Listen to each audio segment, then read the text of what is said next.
Hello नमस्कार सत श्री अकाल दोस्तों, गुड मॉर्निंग। आप देख रहे हैं अपना फेवरेट ब्लॉग महादेव ब्लॉग। तो इस समय शादियों का सीज़न चल रहा है यहाँ पर, तो सारे लोग जो हैं कार्ड्स आते रहते हैं, तो आजकल जाना रहता है वहाँ पर शादियों में। और आज हम बात करेंगे दो ज़बरदस्त किसानों से जो इस समय पसीना बहाकर खेत से बाहर निकल रहे हैं, क्योंकि धूप हो चुकी है ना, तो धूप में सारा काम बंद रहता है। तो उन्हीं से बात करते हैं और पूछते हैं क्या हाल चाल है। तो गन्ने की गुड़ाई चल रही है महाराज? अच्छा, एकदम फाइनल स्टेज में है। तो आपको तो बॉडी बिल्डिंग करने की जरूरत नहीं पड़ती होगी, वैसे ही बॉडी बन जाती है, क्यों? हाँ? तो कै बजे आया हो? सुबह 5 बजे के आसपास आए। और कै बजे जाओगे? 10 बजे काम खत्म। ये डिब्बे में क्या लाए थे? डिब्बे में पानी भी लाए थे क्या? तो ठीक है दोस्तों, ये हमारे कुछ किसान लोग हैं जो सुबह 5 बजे आते हैं और 10 बजे फिर खेतों से जाते हैं। तो आज मैं खेतों से ब्लॉग करने वाला हूँ। चलते हैं किसी पेड़ के नीचे छाँव में।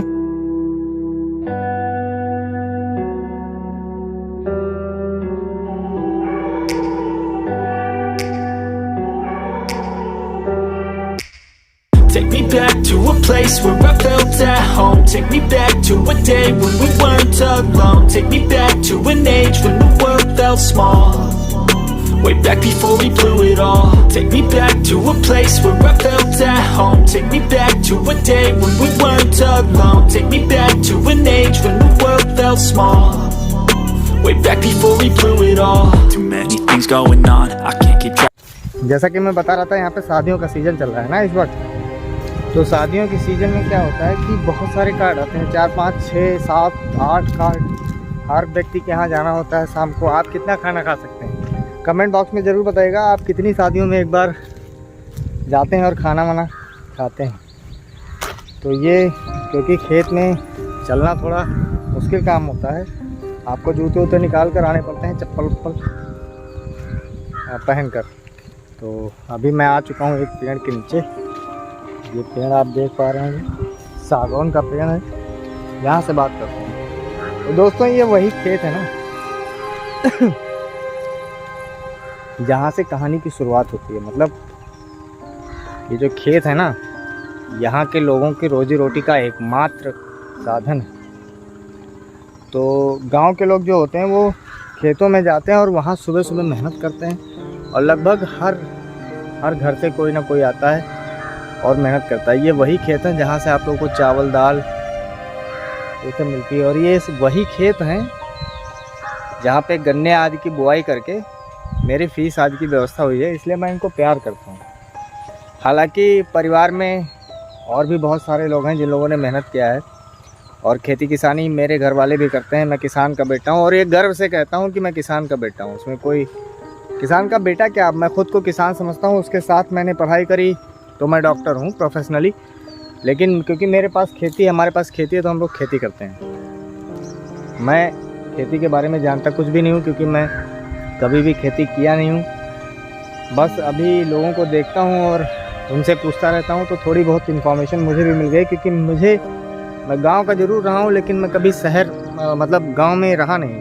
क्योंकि बचपन से मैंने बताया ना कि इंटरमीडिएट में मैं ज़िले पे पहुँच गया। अब वहाँ से मेरी यात्रा शुरू होगी। तो चलिए कुछ बात करते हैं 12th स्टैंडर्ड की। दोस्तों, 12th में ये होता है ना कि ज़मीन में बैठ जाता हूँ यहाँ का मज़ा ही कुछ और है। दोस्तों, ये होता है कि 12th स्टैंडर्ड में अगर आप लोग 12th में अभी तक नहीं पहुँचे हैं, तो आप जान लें कि 12th स्टैंडर्ड में आपको सब कुछ नया मिलता है। जो कुछ भी आपने पढ़ाई लिखाई करी है अभी तक, वो सब बेकार हो जाता है। हाई स्कूल तक जो साइंस हम लोग पढ़ते हैं ना, 12th उसके आगे की कहानी है। मुझे तो ऐसा ही लगा था। आपको कैसा लगता है आप मुझे कमेंट करके बता सकते हैं। तो मैं 12th में जब पहुंचा तो फर्स्ट ईयर से ही वहाँ पे वेक्टर दिशा सदिश राशि ये सब शुरू हो गया, जबकि हमको हाई स्कूल में इन सब चीज़ों से कोई मतलब नहीं होता था। तो 12th में एकदम नया चीज़ था। तो एक साइकिल ख़रीदी। साइकिल मेरे पास 8th से थी, साइकिल ख़रीदी नहीं। साइकिल मैंने मुझे मेरे बाबा जी ने दिला दिया था। तो साइकिल गोंडा में हम लेके गए और वहाँ पे उस साइकिल को हमने कर दिया पेंट। एक दोस्त ने कहा कि साइकिल जो है पुरानी लग रही है, तो इसको पेंट कर दिया जाता है। तो सुमित चौधरी था, वो बहुत पागल आदमी था, मतलब वो उल्टे सीधे काम कराता रहता था उरुल जुरुल।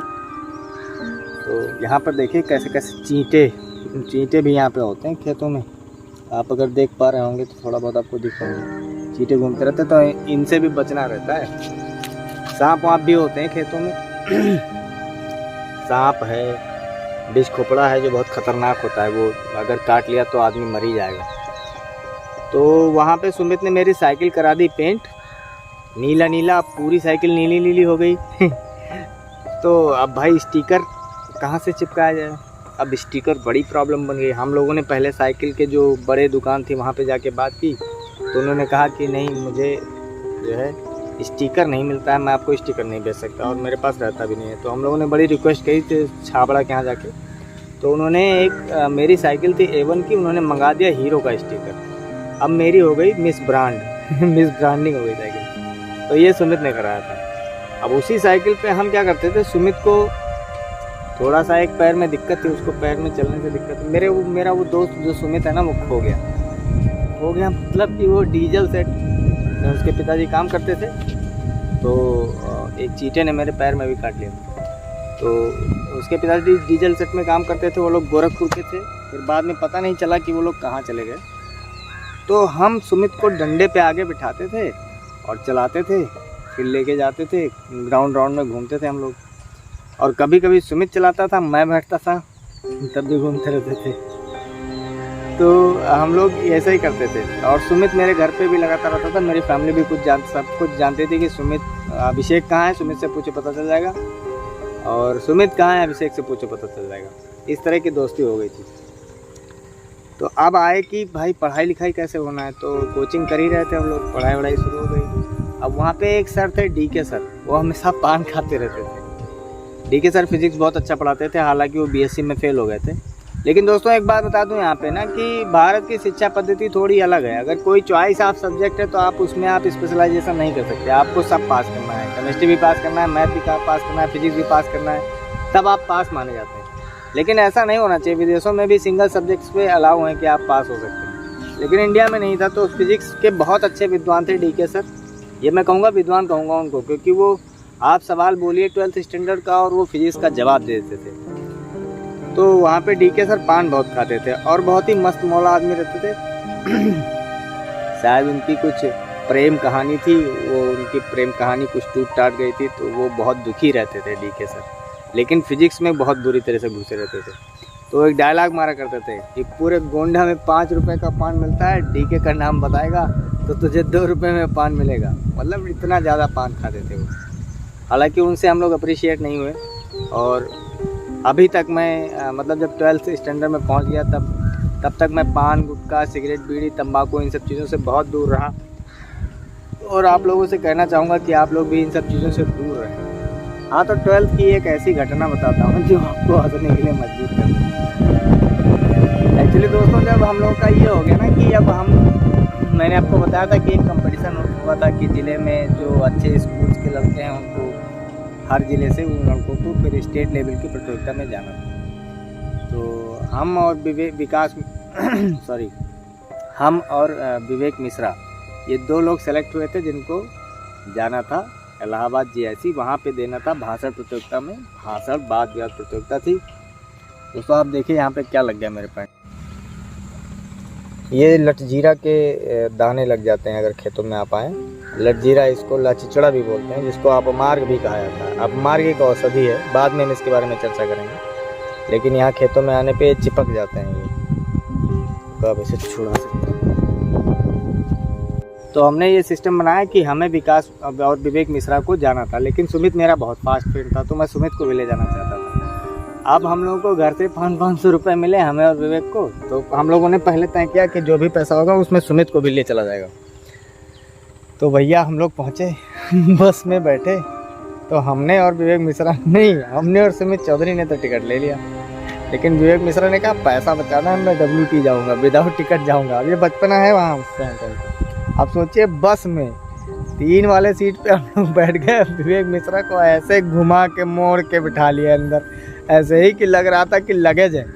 अब बस में जितनी बार भी TT घुसता था, लेकिन मतलब जो भी बस का कंडक्टर होता है वो आता था, लेकिन हम लोग ऐसे सो रहे थे कि एकदम उसी में विवेक मिश्रा को गायब कर दिए थे। अब यहाँ से इलाहाबाद तक का सफ़र यानी कि लगभग 400-500 किलोमीटर सफ़र हम लोग करके चले गए, लेकिन उस बस कंडक्टर को पता नहीं चला कि हमारे साथ तीसरा बंदा भी है, जबकि हमने 2 ही टिकट लिया था।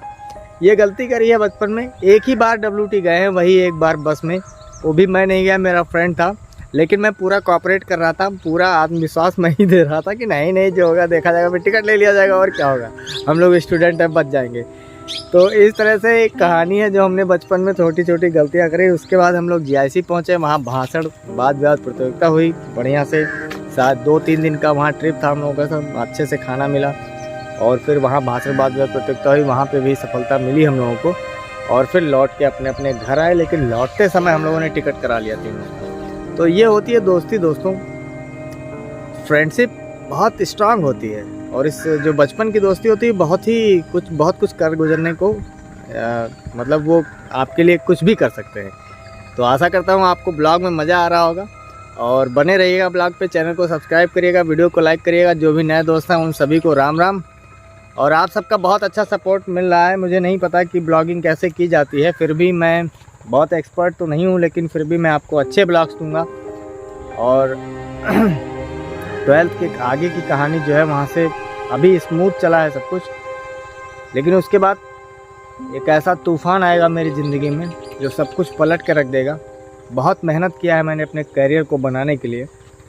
गांव में पैदा हुआ, ये एक बैकग्राउंड मेरा मुझे कमज़ोर करता रहा। और दूसरी बात यह है कि मैंने चॉइस जो अपना वर्क स्पेस, जिसको अपना वर्किंग फील्ड, जो कर्म भूमि भी बनाई है, वो गांव ही बनाई है। कुछ दिन असफलता मिलेगी मुझे पता है, लेकिन मुझे विकास यहाँ तक लाना है अपने गांव में, ये जिद है मेरे अंदर। तो भले ही ये पूरा जीवन मेरा लग जाए, अगले जनरेशन को वो विकास मिले, लेकिन मैंने खुद ये अंदर से मैंने मान रखा है कि मैं अपने परिवार के साथ रहूँगा, मैं अपने दादा दादी के साथ रहूँगा, जब तक हैं वो लोग उन लोगों की सेवा करूँगा। ज़िंदगी में यही सब है। मुझे बहुत बड़ी बड़ी बिल्डिंग का मालिक नहीं बनना है, क्योंकि मरने के बाद सब यही रह जाता है। मुझे अपने परिवार के साथ रहना है और ये मेरी सोच है। मुझे इंडियन कल्चर ट्रेडिशन फॉलो करना अच्छा लगता है। मेरे अंदर से मुझे ये भावना आती है कि मैं अपने घर वालों के साथ रहूँ। मेरी मदर कार्डियक पेशेंट है और मैं बीइंग ए डॉक्टर, अगर मेरी मदर को कुछ मिसमैनेजमेंट होता है तो मैं अपने जीवन भर अपने आप को माफ़ नहीं कर पाऊँगा। और मैं हमेशा अपने मॉम को खुश करना चाहता हूँ। कैसे खुश किया जाए, अगर आपके पास कोई आइडिया है तो मुझे बताइएगा। मेरी मॉम खुश रहती हैं मुझसे, लेकिन और अगर कुछ खुश करना हो तो कैसे खुश किया जाए, आप भी मुझे कमेंट बॉक्स में ज़रूर बताइएगा।